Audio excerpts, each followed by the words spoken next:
We are here with Dr. Michael Fogarty. I'm Casey Stevens, and if you could tell us a little bit about yourself, Mike, that would be great. Head up something called the Ecosystem Assessment Program at the Northeast Fisheries Center, which is a government laboratory as part of the National Marine Fisheries Service. And we have laboratories throughout the country, but a number of important ones throughout the Northeast. And in Woods Hole, there's a major research center where we conduct a lot of our basic ecological research and also research on counting the abundance of fish and also looking at some of the basic ecology of the system from the research vessels that we operate out of Woods Hole. Okay, the fish in question here would be the Atlantic cod.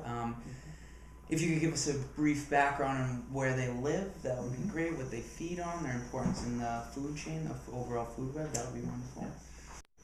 So cod is one of the most important fish species in the North Atlantic. It's very abundant and had been particularly so before heavy fishing activities have brought down the populations in a number of the areas, but it's a dominant species in our area. It's one that's really been important in the historical development throughout the entire North Atlantic in terms of being a catalyst for trade and exploitation and exploration. As early as the 1500s, Basque fishermen were operating off of Newfoundland to find new cod grounds after some of the cod areas in the eastern Atlantic had been depleted.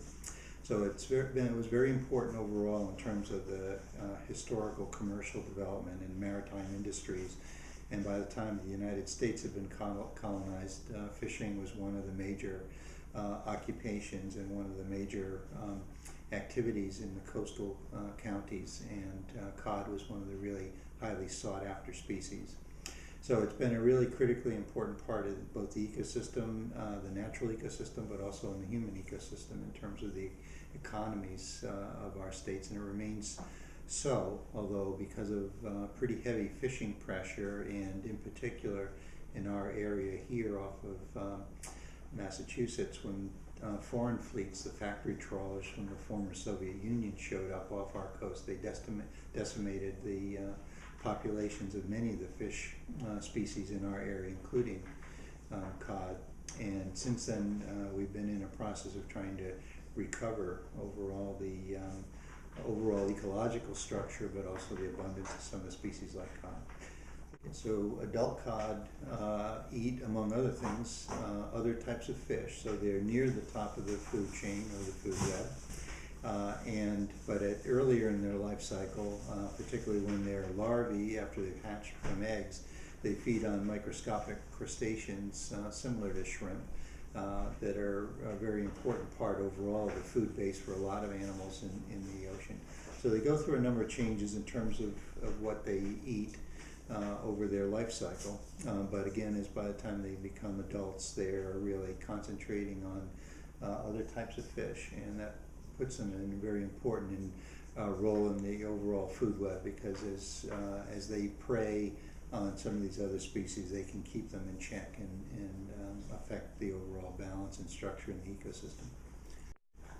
Okay, Mike, how would the climate change in our environment from particularly global warming be affecting the species of fish? Well, cod is distributed throughout the entire North Atlantic. In our area here in Massachusetts, they're really at the southern extent of their range in the western Atlantic. And one of the consequences of global warming will be that these conditions here will be less favorable because they're already at the southern limit of their range. So if as the water temperatures increase, it's less favorable for cod.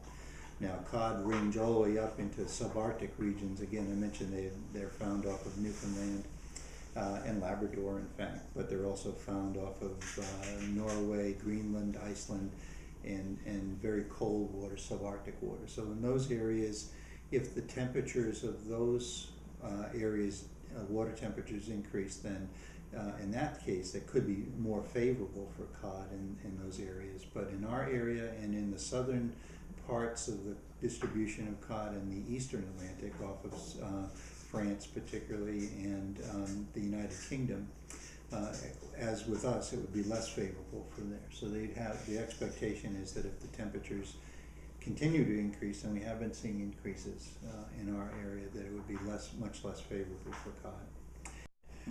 I'm Casey Stevens, and I am a sophomore at Cape Cod Community College. And thank you for joining us, Mike. I appreciate it. Yeah, my pleasure. All right.